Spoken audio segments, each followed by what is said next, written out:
Aujourd'hui, on va parler cybersécurité et on va s'entraîner à exploiter des failles de type injection SQL. Et pour ça, on va utiliser un outil qui s'appelle WebGoat, qui est développé par une fondation qui s'appelle la fondation OWASP, donc qui développe de façon libre en open source avec la contribution de beaucoup de personnes à différents projets.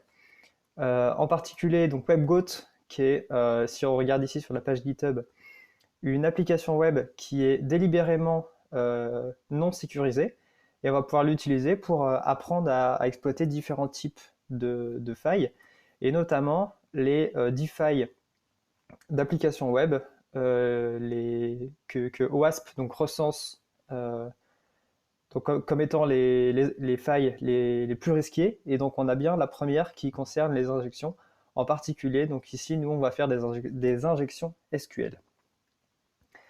Pour ça, pour pouvoir utiliser cette application web, c'est plutôt simple. On va ici sur la page des différentes releases. On prend la version la plus récente. Ici, il suffit de copier le lien, d'aller sur un terminal et de télécharger le fichier, donc avec par exemple wget ou curl, comme vous voulez. J'ai une connexion internet un peu lente, donc je l'ai déjà fait, et j'ai bien ici mon serveur, enfin le fichier .jar. Donc sur la page GitHub ici, il propose d'exécuter le serveur de cette façon. Donc on va juste faire java-jar webgoat.jar. On va lancer le serveur. Et quand il aura fini de s'initialiser, par défaut, il va être sur le port 8080. Donc on va pouvoir aller ici, localhost 8080.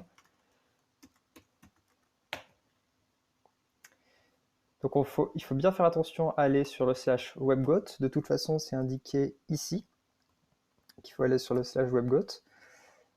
Et donc on avait bien spécifié par défaut le port 8080. Et on va se connecter. Donc moi, je me suis déjà créé un compte, mais vous pouvez tout simplement créer un compte ici. Voilà. L'interface est plutôt simple. Vous avez différents cours qui vont apparaître les uns au fur et à mesure, les uns après les autres. Donc on a des introductions. Nous, on va utiliser WebGoat, qui est l'application web vulnérable, mais il existe également WebWolf qui permet de faire de l'attaque.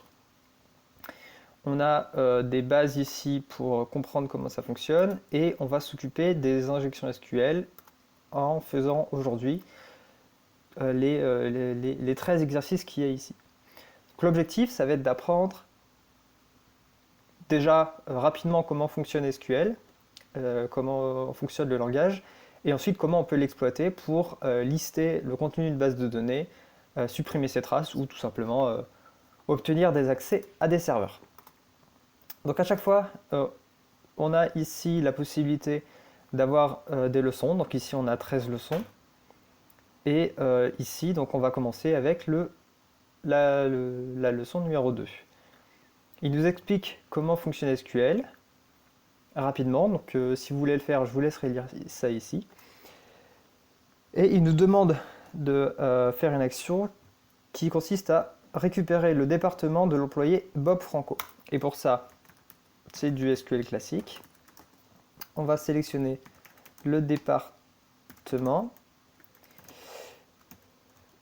sur la table Employees. Donc la table Employees, elle est définie ici. Enfin, c'est ici qu'ils nous disent que c'est le nom. Et donc si on fait ça, on va récupérer uniquement cette colonne-là. Et nous, ce qu'on veut, c'est récupérer cette valeur ici. Et donc, on va ajouter une condition. Et il faut que, par exemple, on va limiter uniquement sur le first name. Donc il faut que le first name soit égal à Bob. Si on fait ça ici, on a bien comme résultat marketing et on a bien validé le point numéro 2. Dans le point numéro 3, on apprend à modifier les valeurs. Et donc ici, ce qu'on va vouloir faire, c'est modifier le département de Toby Barnett pour qu'il soit en sales. Et pour ça, soit vous connaissez la commande, soit vous regardez la documentation. On va utiliser le update. Donc si je vais sur la documentation MySQL, que je vais sur le statement update, la syntaxe c'est update le nom de la table, on set l'égalité qu'on veut et après on peut rajouter les différentes conditions. Et on a même un exemple ici, par exemple, on veut update cette table et on veut mettre la colonne, une colonne à une certaine valeur. Donc je vais revenir ici et ce qu'on veut donc c'est update nos employés. Et par rapport à nos employés, on veut set department égale sales. Donc si là on appuie sur submit, on va faire la modification pour tous les employés. Nous on veut limiter à l'employé Toby, donc on va se limiter avec une condition first name égale Toby. On clique sur submit. Sales, je l'ai mis en... J'ai oublié, l'objet n'existe pas, il faut bien le mettre comme une chaîne de caractères. Et on a bien la modification, si on regarde ici, Toby Barnett, il est bien maintenant dans le département Sales. On est passé donc au point numéro 4, et ici l'objectif ça va être de modifier non pas le contenu de la base de données, mais bien le format des tables. Et pour ça, du coup, il y a 3 mots-clés, donc il y a create, alter et drop. Donc create qui permet de créer une table, alter qui permet de modifier la table, donc en ajoutant ou supprimant des colonnes, et drop qui permet de supprimer tous les objets de la base de données. Donc nous, ce qu'on va vouloir faire, c'est alter. Et donc on va regarder encore une fois la documentation d'alter pour savoir le format. Le statement alter, il prend un nom de table, donc alter table, le nom de la table. Et ce qu'on va vouloir, c'est ajouter une colonne. Donc add, colonne name, colonne definition. Donc ici, alter table. Le nom de la table, c'est toujours employees. J'ai oublié. Et on va ajouter donc la colonne. Nous, on veut ajouter la colonne phone. Et on veut que le type, ça soit du varchar 20. Tout ce que ça dit, c'est qu'on va ajouter une colonne phone et que le type, le format de données dans cette table, ça sera une chaîne de caractères d'une longueur maximale de 20. Et donc on a bien réussi à faire l'action. Ici, on va vouloir modifier les permissions d'un utilisateur et pour ça, on a la commande grant et la commande revoke. Grant qui permet de donner des droits, revoke qui permet de les enlever. Et nous, ce qu'on veut, c'est demander ici, on veut accorder à l'utilisateur unauthorized user le droit de modifier les tables. On va s'inspirer de la syntaxe ici. Grant, on veut lui permettre d'altérer les tables. To, et le username, je me place au milieu, je copie le user, je le colle ici. Et voilà, donc on a bien notre utilisateur unauthorized user qui peut maintenant, qui a le droit de changer les tables. Les points 6, 7 et 8 vont permettre juste de passer. Donc on a vu juste avant comment fonctionne rapidement le langage SQL et les différentes possibilités qu'il y avait. Et maintenant, on va vraiment se concentrer sur comment faire une injection. Et pour ça, ce qu'il faut savoir, c'est que lorsque on va utiliser des formulaires, un peu comme ici un formulaire de username, et ce qu'il faut savoir, c'est que très souvent, ce qui se passe quand un utilisateur va remplir un nom d'utilisateur ou un mot de passe par exemple sur un site, ou n'importe quel input HTML en général, le formulaire va être envoyé au serveur, qui sera très souvent en PHP. Et en PHP, si c'est mal géré, la requête SQL qui va être fabriquée pour être envoyée à la base de données pour récupérer l'information selon laquelle l'utilisateur existe ou pas et le mot de passe existe ou pas, elle va être faite en concaténant des morceaux de chaîne de caractères. Et donc ici, on concatène la chaîne de caractères allant du select jusqu'au simple quote avec le username qui est donné par le client et encore une simple quote. Et ici, donc on voit que par exemple, si je rentre Smith, ce qui va être envoyé à la base de données comme requête, ça sera cette requête. Et maintenant, il nous propose plusieurs actions, et on va essayer de voir ce que ça fait. Par exemple, ici, si je remplace ça par ici, si je remplace ce qu'on avait avant par Smith simple quote or simple quote entre simple quote 1 égale 1, lorsqu'on va avoir remplacé dans la requête SQL, le résultat va être qu'on va sélectionner toutes les colonnes dans la table users pour laquelle le nom égale à Smith, ou alors que 1 égale 1. Et comme 1 égale 1, c'est toujours égal à vrai, on va récupérer pour toutes les colonnes, tous les utilisateurs. En fait, on va annuler la condition ici en faisant en sorte qu'on ait une condition qui renvoie toujours vrai. Et ici, par exemple, on va également avoir la possibilité d'ajouter des commentaires à la fin pour dire que j'oublie tout ce qui se passe après. Et de cette façon, le simple code qui est ici, on va pouvoir l'annuler. Donc ça, c'est très important, on va l'utiliser par la suite. Et ici,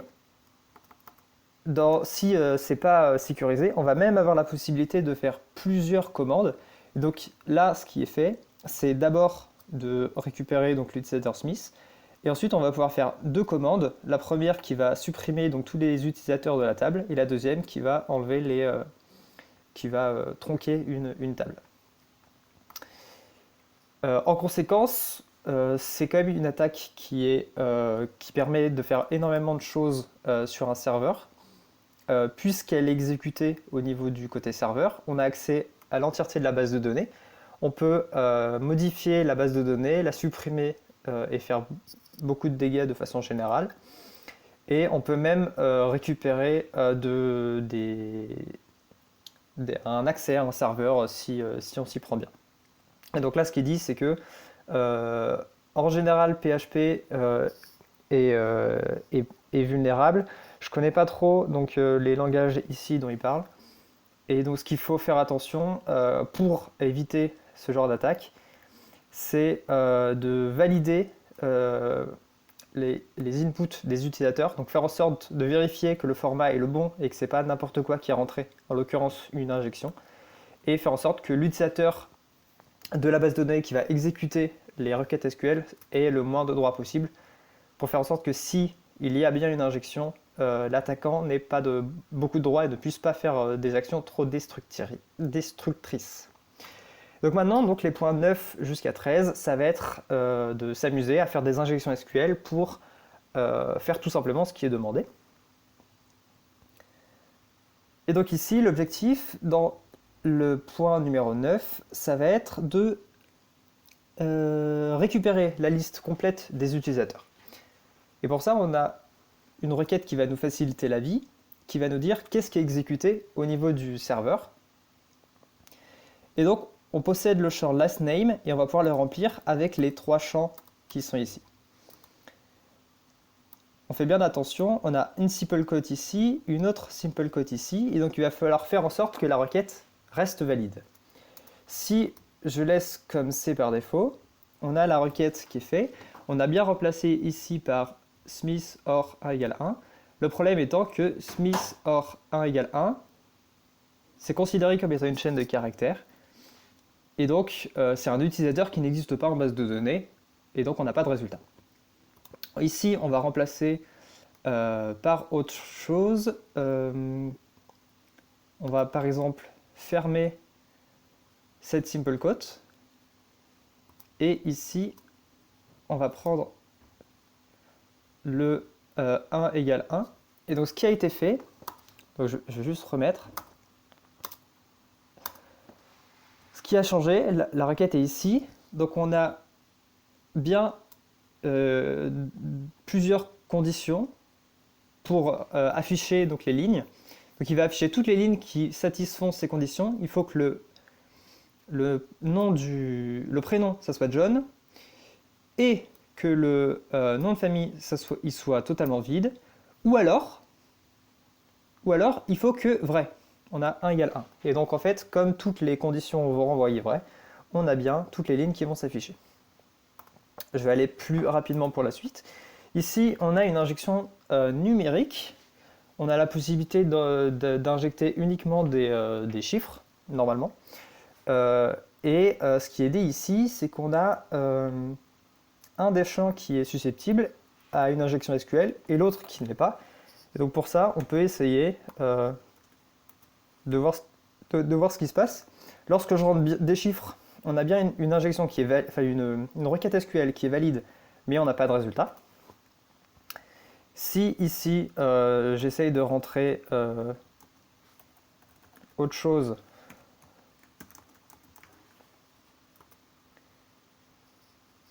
on a une injection valide, mais on a une injection qui n'est pas valide parce qu'il n'arrive pas à parser cette chaîne de caractères vers un nombre. Donc là, on ne va pas réussir à récupérer ici, à faire une injection sur le premier champ. Donc on va laisser 0 par exemple pour que ça fonctionne. Et on va essayer de faire une injection sur le deuxième champ. Donc on n'a pas de simple quote ici, donc on ne va pas fermer. Or, 1 égale 1 par exemple. Et voilà. Donc comme ça, notre requête, on utilise le même principe. On aurait pu aussi faire par exemple, à la place de or 1 égale 1, 2 ou 1 par exemple, or true, ça marche aussi. True, c'est une condition qui renvoie toujours vrai. Donc on a le même résultat. Pour le point numéro 11, on a plus de liberté, on travaille sur des chaînes de caractères. Et là, on va avoir deux champs sur lesquels on peut agir. Le name et un espèce de numéro d'authentification.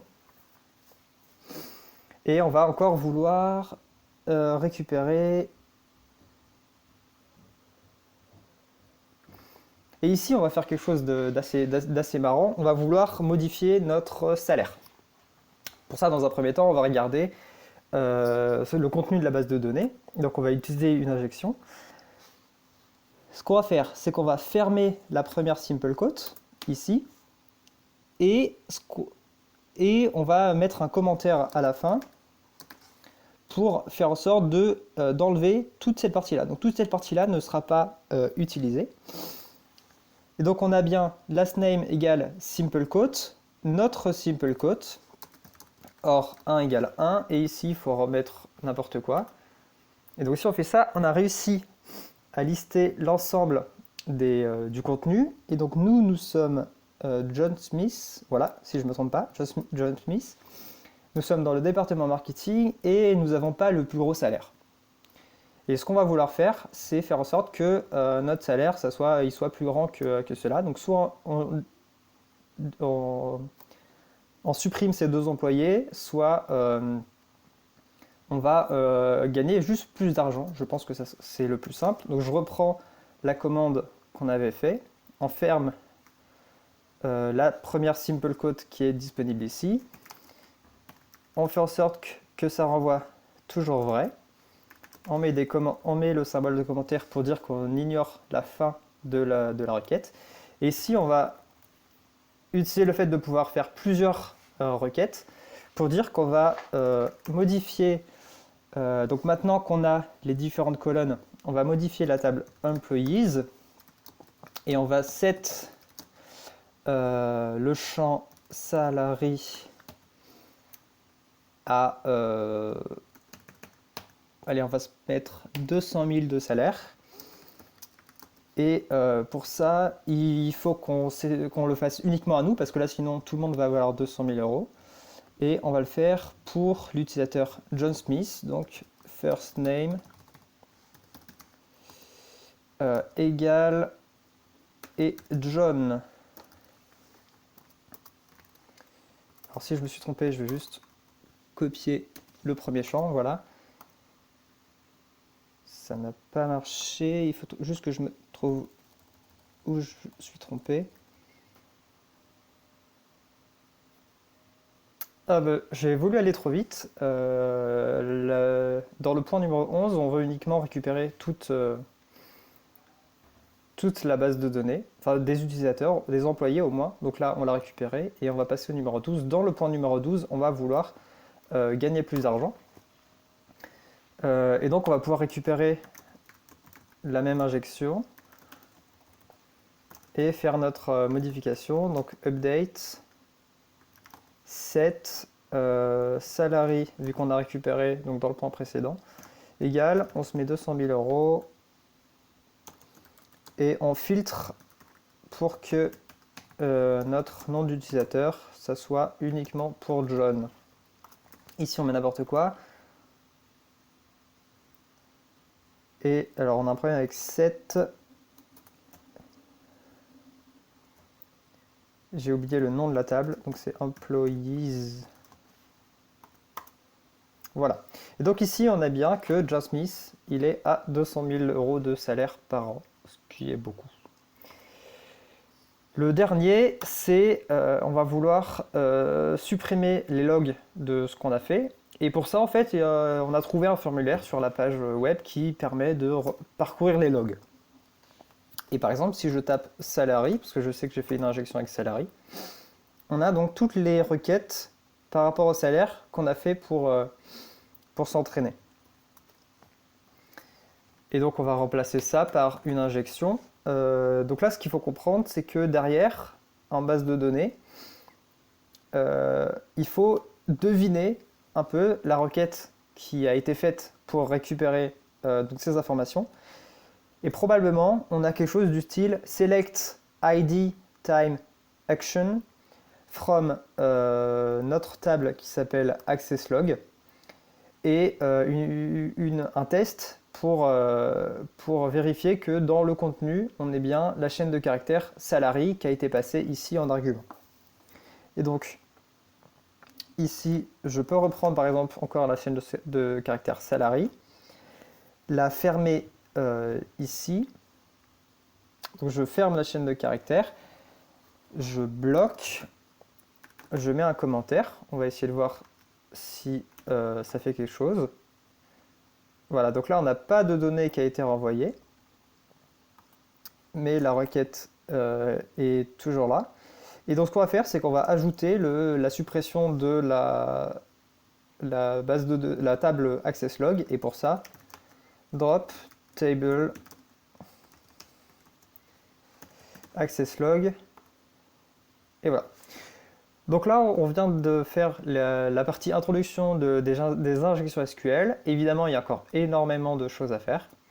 Si ça vous intéresse, on va pouvoir continuer donc à faire les différents types de vulnérabilités. Et donc là, on est bien sur des vulnérabilités pour applications web. Il y en a d'autres sur d'autres sujets. Et voilà, on se revoit la prochaine fois. Et n'oubliez pas, l'informatique, c'est l'infolie.